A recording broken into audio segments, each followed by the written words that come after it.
Olá, pessoal. Vamos dar continuidade, ao curso de Bioestatística. A nossa aula de hoje será sobre análise de variância ANOVA e teste quadrado de independência. Então, nós vamos abordar o conteúdo na aula de hoje sobre análise de variância, teste quadrado de independência, teste exato de Fisher, e eu vou mostrar para vocês alguns exemplos do uso desses testes em artigos científicos. Bom, vamos começar então com a análise de variância. Vocês devem se lembrar, que anteriormente, nas duas últimas aulas, nós vimos alguns métodos para testar hipóteses de igualdade de médias de duas populações, onde a gente tinha que a hipótese nula era a média 1 igual à média 2. A análise de variância ANOVA é um método para testar a igualdade de médias de 3 ou mais populações, que isso geralmente é observado nos estudos científicos, ter mais de duas populações sob comparação. E essa análise é baseada na análise de variâncias amostrais. Nessa aula, nós vamos abordar o caso de análise de variância de fator único, o One-Way ANOVA, em que os dados amostrais são separados em grupos segundo uma única característica ou fator. Essa análise de variância, nessa análise de variância são levados em considerações dois tipos de variáveis. A primeira delas é a variável fator, ou também chamada de variável independente. Ela é classificada como qualitativa ou categórica, lembrando que pode ser nominal ou ordinal. Por exemplo, tipos de tratamento, como variável categórica nominal, por exemplo, tratamento A, B ou C. Raça também é uma variável nominal. Classe econômica já é uma variável ordinal, classe A, B, C, D e E, tem um grau aí de diferença entre as classes. Por exemplo, também o estágio de uma doença leve, moderada ou grave, também é uma variável qualitativa ordinal. O outro tipo de variável trabalhado na análise de variância é a variável resposta, também chamada de variável dependente. Ela é sempre quantitativa e é a variável que está sendo comparada entre os grupos. Alguns exemplos para vocês entenderem a diferença entre esses dois tipos de variáveis. A variável fator ou variável independente, por exemplo, pode ser número de partos, 1, 2, 3, e a variável resposta seria o peso ao nascer em quilos. Então, a variável resposta vai variar de acordo com a variável, se existe alguma associação, vai variar de acordo com a variável fator. Então, por exemplo, mulheres que têm um parto, o peso do bebê ao nascer é menor, maior ou igual do que as mulheres que têm 2 ou 3 partos. Outro exemplo, variável fator, posição na sala de aula, frente, meio ou fundo. E a variável resposta, nota no exame. A nota do exame está relacionada com a posição na sala? Alunos que sentam na frente, por exemplo, tiram a maior nota? Aqui a gente tem um exemplo para aplicar o teste de análise de variância, como a gente já pode ver aqui por essa tabela de dados, a comparação aqui será feita entre 3 amostras diferentes. Amostras retiradas de 3 populações diferentes. Então, a empresa X produz impressoras e máquinas de fax em suas fábricas localizadas nas cidades A, B e C. Para medir o quanto os empregados dessas fábricas sabem sobre o gerenciamento da qualidade total, uma amostra aleatória de 6 empregados em cada fábrica foi selecionada e seus integrantes submetidos a um exame de seus conhecimentos sobre qualidade. Os gerentes da empresa pretendem usar os dados para testar a hipótese de que a média das notas dos exames é a mesma para as 3 fábricas, a 5% de significância. As notas obtidas encontram-se na tabela abaixo. Então, a gente tem aqui a tabela de dados para a fábrica A, dos 6 funcionários selecionados, para compor essa amostra na fábrica A. Então, o primeiro funcionário tirou uma nota de 85, o segundo 75, o terceiro 82, o quarto 76, o quinto 71 e o sexto 86, Na fábrica B, o primeiro funcionário tirou 71, o segundo 75 e assim por diante. Na fábrica C, o primeiro funcionário tirou 59, o segundo 64, até chegar ao sexto funcionário que tirou 67 pontos. Bom, fazendo uma análise visual desses dados no box plot, a gente pode observar aqui que a mediana da nota da fábrica A foi maior do que a da fábrica B, que foi maior do que a da fábrica C. E a pergunta é se existe diferença, né, entre as médias nessas três fábricas. O teste ANOVA leva em consideração algumas suposições. Então, o teste é realizado, né, assumindo que para cada população, né, a população de onde eu tirei a amostra A, a população de onde eu tirei a amostra B e a população de onde eu tirei a amostra C, para cada população dessas, a variável resposta sempre tem que ter uma distribuição normal, né, as notas têm que ter uma distribuição normal. No exemplo das três fábricas, que a gente acabou de discutir, as notas dos exames devem ser normalmente distribuídas em cada fábrica. Uma outra suposição é que a variância da variável resposta, denotada por a variância, né, é comum a todas as populações. No exemplo da variância das notas dos exames, deve ser a mesma para as três populações de fábricas. As observações devem ser independentes. O que isso significa? No exemplo da fábrica, a nota obtida no exame por um funcionário deve ser independente da nota obtida no exame por qualquer outro funcionário de qualquer uma das fábricas. Então, são essas três suposições que devem ser assumidas para se usar o teste ANOVA. Bom, aqui também no teste ANOVA, a gente vai trabalhar com parâmetros e hipóteses. Aqui também a gente vai ter uma média de K, onde K é o número de fatores, né, é a média de uma determinada característica para a população K. Testaremos as seguintes hipóteses. A hipótese nula será de igualdade das médias, né, a quantidade de amostra que tiver lá, a última será K, chamado como K. E a hipótese alternativa é que pelo menos uma das médias é diferente das demais. Então, neste exemplo aqui, construindo aqui os parâmetros, se denotarmos por Mi1 a média das notas dos exames dos empregados da fábrica A, Mi2 a média das notas dos exames dos funcionários da fábrica B, e Mi3 a média das notas dos exames dos funcionários da fábrica C. A hipótese nula, então, será a igualdade entre as três médias, Mi1, Mi2 e Mi3, e a hipótese alternativa é que pelo menos uma dessas médias é diferente. Então, aqui a gente tem, nesse caso também nós vamos ter que construir a estatística de teste, e neste caso aqui a gente tem a tabela, né, das notas obtidas por cada uma das fábricas. O X1 aqui vai denotar o funcionário 1, o funcionário 2 e o funcionário 3 da fábrica 1, que é esse outro índice aqui, da posição. O X12 vai denotar o funcionário 1, o funcionário 2, o funcionário 3 da fábrica 2, representado aqui por esse segundo índice, e assim por diante até o número total, né, das fábricas. Então, a gente tem aqui X e J, né, esse X aqui com esses dois índices, que é o valor da observação I para o fator J. NJ é o número de observações para o fator J, então a gente tem aqui o N, né, o número de observações para cada uma dessas amostras. X barra é a média amostral do fator J, então X barra aqui vai ser a média das notas por cada uma das fábricas.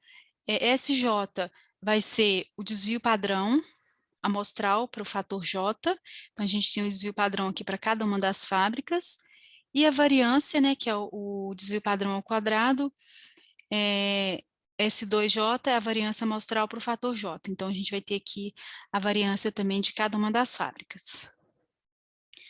Bom, então para construir a estatística de teste, sendo as seguintes fórmulas correspondentes à média e à variância amostral para o fator J. Então, a gente tem aqui que a média, né, a gente já sabe que é um parâmetro descritivo, né, da amostra. Para calcular a média, a gente então vai somar todas as notas obtidas por todos os componentes, né, da amostra e dividir pelo tamanho da amostra. A variância será calculada, então, pelo somatório da distância, né, de cada observação até a média da amostra, elevado ao quadrado, dividido por n menos 1. A média global da amostra será denotada como x duas barras, que é a média ou média das médias.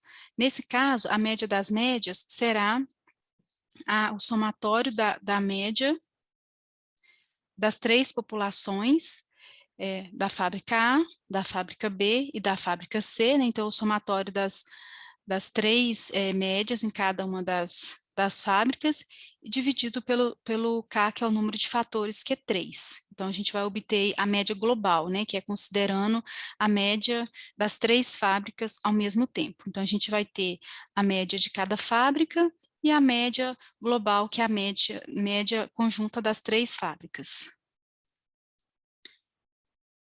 Bom, então aqui a gente tem que o N é 6, aliás, para cada uma das fábricas. A gente tem que a média da nota dos funcionários obtida aqui na fábrica A é de 79, a média das notas obtida na fábrica B é 74 e a média obtida na fábrica C é 66. O desvio padrão é 5,83 para a fábrica A, 4,47 para a fábrica B e 5,66 para a fábrica C. E a variância é o desvio padrão ao quadrado para cada uma das três fábricas. A média das médias, ou a média também chamada de média global, né, calculada somando aqui as três médias de cada uma das fábricas, né? Então 79 mais 74 mais 66 dividido por K, que é o número de fatores, que nesse caso é 3, fábrica A, B e C. Então, esse valor aqui da média das médias, né, o valor obtido foi de 73. Bom, para fazer a análise de variância, a gente vai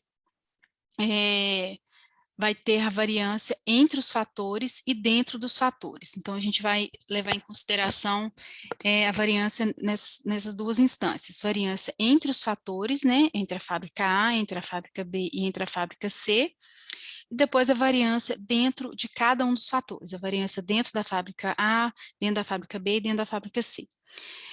Para calcular a variância entre os fatores, a gente utiliza o quadrado médio do fator, que é denotado como QMF, para estimar a variância entre os fatores na população. Então, a fórmula geral para o QMF leva em consideração, então, o somatório da diferença da média de cada fábrica, menos a média das médias ao quadrado, multiplicado pelo N, né, que é o tamanho da amostra de cada fábrica, dividido por K, que é o número de fatores, menos 1. Então, o numerador dessa equação, acima, é chamado de soma do quadrado dos fatores, e é denominado como SQF, que são as iniciais de soma de quadrado dos fatores. O denominador representa os graus de liberdade associados à soma de quadrado dos fatores.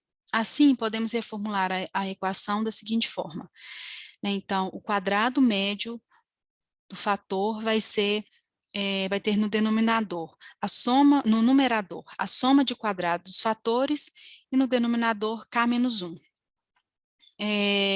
Onde, relembrando aqui, que a soma do quadrado dos fatores, né, é o somatório de N vezes a distância, né, da média amostral menos a média global para cada uma dos três fatores, né, ao quadrado. Então, no nosso exemplo, nós temos que o número de fatores é 3, fábrica A, fábrica B e fábrica C, né, também chamado de grupos. A gente tem aqui que a média amostral da fábrica A é 79, a média de erro, né, da fábrica B é 74 e a média de erros da fábrica 3 é 66. O N de cada uma das fábricas, né, é igual a 6, a média amostral que nós calculamos é 73. Então, nós vamos preencher aqui cada parâmetro desse na equação do quadrado médio dos fatores. Então, lembrando a fórmula, né, o somatório de n vezes a distância de cada média amostral da média global ao quadrado, dividido por k menos 1. Então, aqui a gente tem que para a população A, a gente faz isso para a fábrica A, para a fábrica B e para a fábrica C.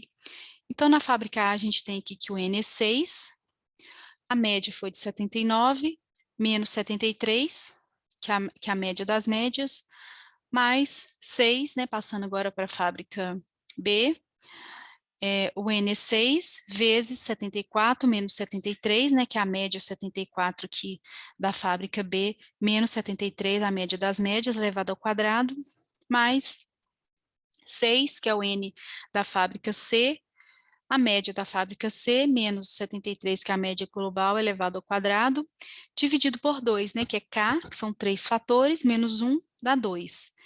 Então, o quadrado médio dos fatores é 258.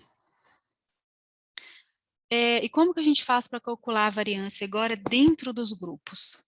Nós vamos utilizar o quadrado médio dos erros, denotado por QME, para estimar a variância dentro dos fatores na população. A fórmula geral do QME leva em consideração, então, o somatório das variâncias, né, de cada amostra, vezes N menos 1, dividido pelo N total, né, que como a gente viu, cada fábrica tem 6 participantes, então 6 vezes 3 vão dar 18, menos K, que é o número de fatores, que são 3. O numerador dessa equação acima é chamado de soma dos quadrados dos erros, e é denotado por SQE, que são as iniciais de soma de quadrado dos erros. O numerador NT menos K é o grau de liberdade associado à soma do quadrado dos erros. Assim, podemos reformular a equação da seguinte forma: o quadrado médio dos erros vai ser a soma de quadrado dos erros dividido por NT menos K, onde, relembrando aqui, o SQE, que é o numerador, será a soma da variância vezes N menos 1. Observamos que o quadrado médio dos erros é a variação, né, que está trabalhando aqui com variância, dentro dos fatores, e não é influenciado pelo fato de a hipótese nula ser ou não verdadeira, porque nesse caso aqui a hipótese está testando a média e o QME, né, a gente está estudando apenas a variância. Dessa forma, o QME sempre produz uma estimativa sem viés de variância. Continuando aqui no cálculo do quadrado médio dos erros, né, a gente relembrando, nós temos 3 fatores ou grupos, fábrica A, B e C. Nós temos aqui que a variância da fábrica A é 34, a variância da fábrica B é 20 e a variância da fábrica C é 32. Lembrando que o N são 6, né, participantes para cada fábrica, o N total, né, é 6 vezes 3, dá 18.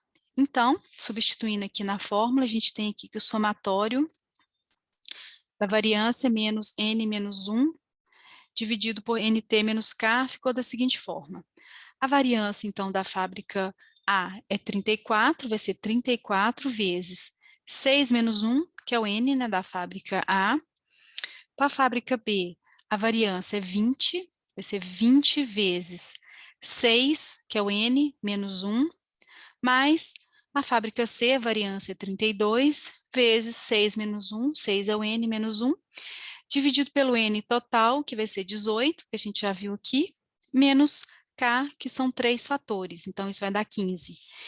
E essa conta, então, o valor final dela é 28,67. Então, esse é o quadrado médio dos erros. Bom, a estatística de teste, então, consiste em comparar o quadrado médio dos fatores e o quadrado médio dos erros. Se a hipótese nula for verdadeira, o quadrado médio dos fatores será igual ao quadrado médio dos erros. Então, se isso é igual, né, a divisão entre eles, a fração entre eles será 1. Se a hipótese nula for falsa, o quadrado médio dos fatores será maior do que o quadrado médio dos erros. Então, se o quadrado médio dos erros for maior que o quadrado o quadrado médio dos fatores for maior que o quadrado médio dos erros, né? Então, essa proporção aqui dá maior que 1, né? Se isso acontecer, a hipótese nula é falsa. A estatística de teste, então, para a gente obter o F observado, nesse caso aqui é uma distribuição F, é diferente da distribuição T e da distribuição normal que nós vimos até hoje, é uma outra tabela de distribuição que eu vou mostrar para vocês um pouco mais para frente. Então, aqui a estatística de teste é chamada de F observada e consiste na variância entre os fatores, né, que é o quadrado médio dos fatores, dividido pela variância dentro dos fatores, que é o quadrado médio dos erros. Se essa F observada for igual a 1, as médias podem ser consideradas iguais. Então, a média da fábrica A, da fábrica B e da fábrica C podem ser consideradas iguais. Então, nesse caso, não se rejeita a hipótese nula. Por outro lado, se minha estatística de teste for maior do que 1, as médias são diferentes, e nesse caso rejeita-se a hipótese nula. Então, calculando aqui a estatística de teste, né, vamos relembrar aqui que o nosso quadrado médio dos fatores que a gente já calculou foi 258, e que o quadrado médio dos erros também que a gente já calculou foi 28,67. Então, fazendo essa razão aqui entre o quadrado médio dos fatores e o quadrado médio dos erros para obter a nossa estatística de teste, a gente tem 258 dividido por 28,67, isso dá 9. Então, o nosso F observado é de 9. Bom, a estatística de teste F observado tem distribuição F, como eu falei, é uma nova distribuição que eu vou mostrar para vocês, com K menos 1 graus de liberdade no numerador e NT menos K graus de liberdade no denominador.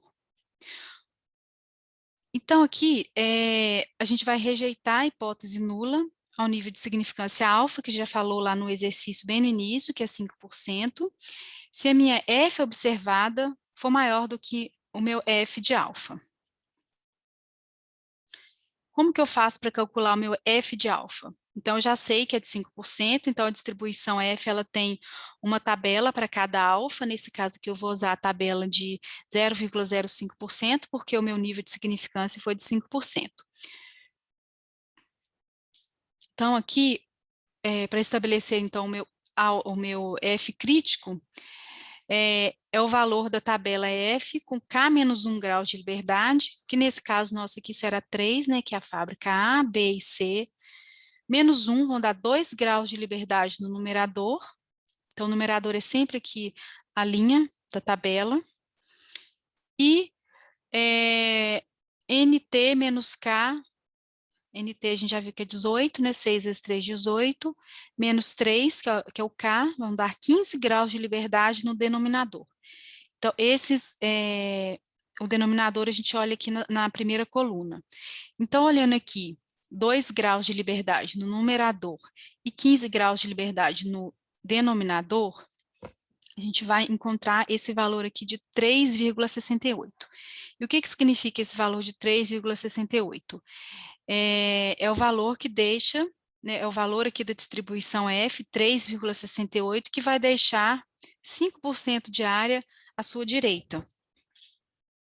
Nesse caso aqui, se o nosso F observado for maior do que 3,68, então ele vai cair na nossa região crítica, né, que é a região de rejeição da hipótese nula. Como o nosso F observado foi de 9, e o meu F crítico é 3,68, então 9 é maior do que 3,68. Então, o meu F observado de 9 pertence à região crítica. Nesse caso, rejeita-se a hipótese nula a 5% de significância. E qual que é a conclusão, então, dessa análise? Né, com base só, né, na aceitação ou rejeição da hipótese nula, com base na região crítica. Então, a conclusão é a seguinte: ao nível de 5% de significância, temos evidências de que pelo menos uma das notas médias obtidas nas 3 fábricas é diferente das demais, porque o meu F observado foi 9 e foi bem maior do que o 3,68, que foi o máximo que eu aceitei. Bom, é muito comum a construção dessa tabela nova. Inclusive, alguns programas de análise estatística trazem essa tabela no arquivo de saída, para ficar mais fácil de interpretar. Então, todos os resultados dos cálculos apresentados anteriormente podem ser exibidos de forma conveniente, né, uma forma fácil de visualizar, em uma tabela denominada tabela de análise de variância ou tabela nova. Então, a gente tem aqui as colunas, né, que é a fonte de variação, que pode ser fatores ou erros. Então, entre os fatores e dentro dos fatores, soma dos quadrados, graus de liberdade, quadrado médio, estatística de teste e o p-valor. Então, aqui a gente tem o numerador, né, do quadrado médio dos erros. Então, a gente tem aqui, a gente já calculou esse valor, que levou em consideração, né, a diferença da média amostral de cada fábrica, menos a média global ao quadrado, vezes o N. É o numerador, né, do quadrado médio dos fatores. O denominador, nesse caso, do quadrado médio dos fatores, foi K menos 1. Já para o quadrado médio dos erros, vocês lembram que foi levado em consideração a variância, né, e o tamanho amostral menos 1. E o numerador, nesse caso, o denominador, aliás, foi o N total menos K. Né? Então, a gente tem as duas fórmulas aqui, do quadrado médio dos fatores e do quadrado médio dos erros. Aqui é uma linha total, né, somando as colunas. A nossa estatística de teste também a gente já calculou, que foi o quadrado médio dos fatores dividido pelo quadrado médio dos erros, e o p-valor. O p-valor, nesse caso, será a probabilidade do meu F ser maior que o F observado para a distribuição F com K menos 1 graus de liberdade e NT com K menos 1 e NT menos K graus de liberdade. Lembrando que esse aqui é o numerador, porque ele faz parte aqui do quadrado médio dos fatores, então ele está no numerador, esse grau de liberdade, então é a linha da tabela F, a primeira linha, e o NT menos K, né, ele faz parte aqui do cálculo do quadrado médio dos erros, ele está no denominador, então ele faz parte da primeira coluna da tabela F, para a gente procurar o valor crítico.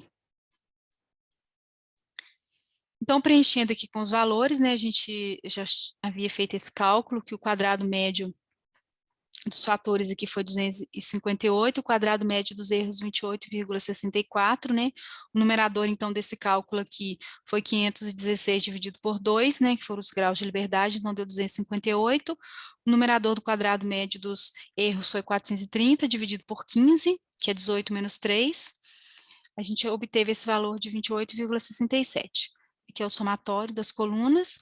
A estatística de teste, então, é 258 menos 28,67, que é igual a 9, a gente já calculou, né? E o valor P para essa estatística de teste é 0,03. Nesse caso aqui, 0,003 é menor que o nível de significância de 0,05 alfa, e nesse caso rejeita-se a hipótese nula.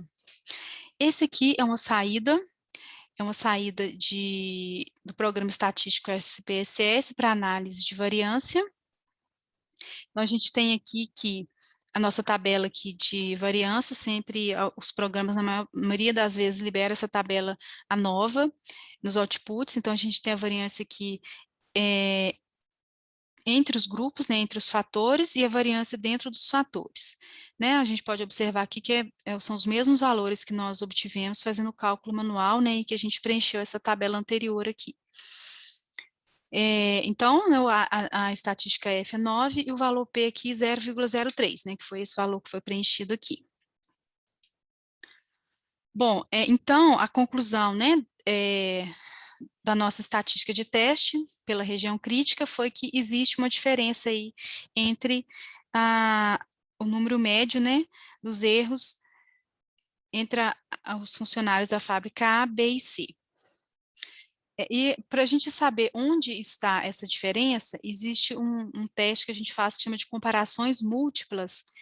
Especificamente, tem vários testes de comparações múltiplas, mas eu vou mostrar para vocês aqui hoje o teste de Tukey. Então, quando a hipótese nula é rejeitada na nova, uma pergunta natural é onde está a diferença entre as médias, entre quais grupos, né, que essas diferenças são observadas. Então, o teste Tuck vai comparar diferenças absolutas de pares de médias amostrais.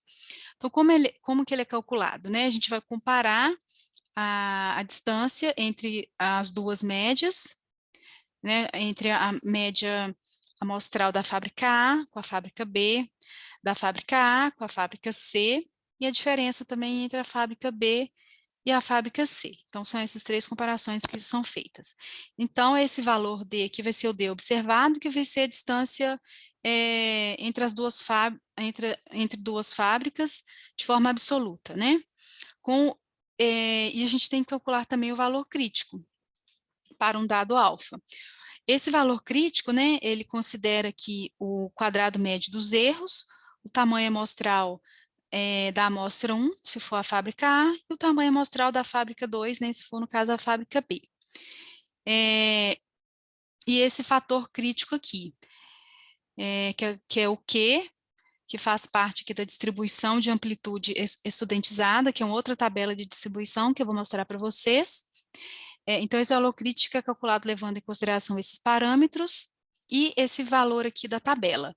Esse valor da tabela é K vezes Q vezes K, NT menos K, dividido por raiz quadrada de 2. E esse valor é o valor da tabela de distribuição da amplitude estudentizada, que deixa a alfa diária à sua direita. Se o valor D observado, né, que é a distância entre as duas médias, for maior que o valor crítico obtido, rejeita-se a hipótese nula ao nível de significância alfa. Então, aqui a gente tem realmente um exemplo de diferença da fábrica A e B, né? Então, a gente tem a média da fábrica A, que é 79, e a diferença da média da fábrica B, que é 74. E essa diferença, então, deu 5. Nesse caso aqui, o teste de hipótese para o teste Tuck, é que a hipótese nula é de igualdade, né, entre as médias das duas fábricas, e a hipótese alternativa é de diferença das médias nas duas fábricas. O D crítico, né, nós vamos calcular, né, então ele vai levar em consideração aqui a raiz quadrada do quadrado médio dos erros, que a gente já calculou, que é 28,67, dividido por 1, sobre N, sobre o tamanho da amostra da população A, que é 6 da amostra A, e 1 dividido por 6, que é o tamanho da amostra da fábrica B. Então, esse valor aqui é o K, é o fator 3, né? A gente tem aqui que K, nós temos 3 fatores, e NT menos K, a gente lembra que o N total é 18, menos K, que é 3, não vai dar 15. Então, esse valor aqui na tabela, eu esqueci de colocar a tabela, gente, mas eu vou colocar a tabela para vocês no AVA, para vocês olharem na linha 3, na coluna 3 e na linha 15. Aí vocês vão encontrar esse valor de 3,67 para alfa de 0,05. Então, esse valor crítico aqui foi 3,67, né, que é a probabilidade, que é o valor, né, que deixa 5% de área à sua direita. O meu valor observado foi de 5, que é a distância real entre as médias, e o meu D crítico foi de 8, né, calculando aqui, né, eu coloco o meu valor crítico que eu obtive na tabela, foi 3,67, né, que é esse valor aqui, dividido por raiz quadrada de 2, né, e fazendo esses cálculos aqui, o meu D crítico é de 8,02. Quando eu comparo o meu D crítico com o meu D observado, né, então eu vejo que o meu D observado foi menor que o D crítico de 8,02. Então, eu não vou rejeitar a hipótese nula, ou seja, a diferença não está entre a fábrica A e B, né, que a diferença da fábrica A foi de 79 e da fábrica B foi de 74. A média, né, aliás. Então, não existe diferença estatisticamente significativa ao nível de 5% de significância entre as médias dessas duas fábricas. Então, agora, né, o cálculo deve continuar comparando a média da fábrica A com a média da fábrica C e depois a média da fábrica B com a média da fábrica C. Né, então, fazendo essas análises de comparações múltiplas no SPSS, ele retorna essa tabela para a gente, né, onde a gente pode ver aqui a comparação múltipla da fábrica A com a fábrica B, né, o valor P foi de 0,26, maior do que 5%, então realmente foi o que a gente viu, não existe diferença entre essas duas fábricas, a diferença média entre essas duas fábricas. A fábrica A e a fábrica C, né, existiu diferença, então a diferença realmente está entre a média da fábrica A e da fábrica C, com um P aqui estatisticamente significativo, menor de 5%, ele foi 0,02. Né, a comparação da fábrica B e A, a gente já viu aqui que não foi significativa, agora a terceira comparação, que é da fábrica B e C, que foi 0,051, é maior do que 0,05, então eu não vou rejeitar a hipótese nula de igualdade, né? Então, nesse caso aqui, a gente pode concluir que a fábrica C teve nota média significativamente diferente da fábrica A. Bom, gente, eu vou parar o vídeo aqui para não ficar muito comprido e a gente volta, né, para não ficar muito longo, e a gente volta na sequência para a gente continuar nesse segundo exemplo.